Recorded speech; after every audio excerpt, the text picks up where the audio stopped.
Pay scale নিয়ে বিকেলে বৈঠকে আসতে পারে সুপারিশ।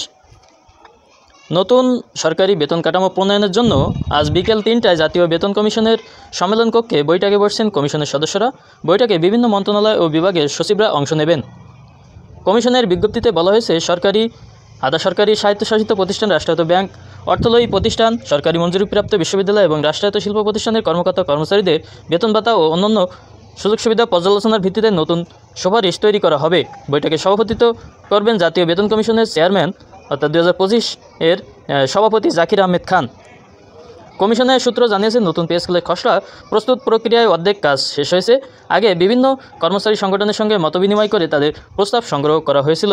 এখন সেসব তথ্যের বিশ্লেষণ করে সচিবদের সঙ্গে আলোচনা করা হবে। নতুন বেতন কাঠামোর সম্ভাব্য রূপ ও কার্যকর হওয়ার সময়সীমা, পাশাপাশি নতুন পে স্কেলের সুযোগ সুবিধা নিয়ে সচিবদের মতামত নেওয়া হবে। কর্মচারীরা সচিবদের সঙ্গে বৈঠকের দিকে নজর রাখছেন। তারা আশা করছেন, বৈঠকের পর কমিশন চূড়ান্ত সুপারিশ প্রকাশ করবে। একই সঙ্গে কর্মচারী নেতারা পে কমিশনকে 30 নভেম্বরের মধ্যে সুপারিশ দাখিলের আলটিমেটাম দিয়েছেন। এ সময়ের মধ্যে সুপারিশ না দিলে কঠোর আন্দোলনের হুমকি উচ্চারণ করেছেন তারা। পে স্কেল বাস্তবায়নের দাবিতে আগামী 5 ডিসেম্বর ঢাকায় মহাসমাবেশের আয়োজনের পরিকল্পনা রয়েছে। তো নিশ্চয়ই দেখছেন, এখানে পে স্কেল নিয়ে আজকে সচিবদের সঙ্গে একটি বৈঠক রয়েছে পে কমিশনের সভাপতি সহ অন্যান্য সদস্যদের।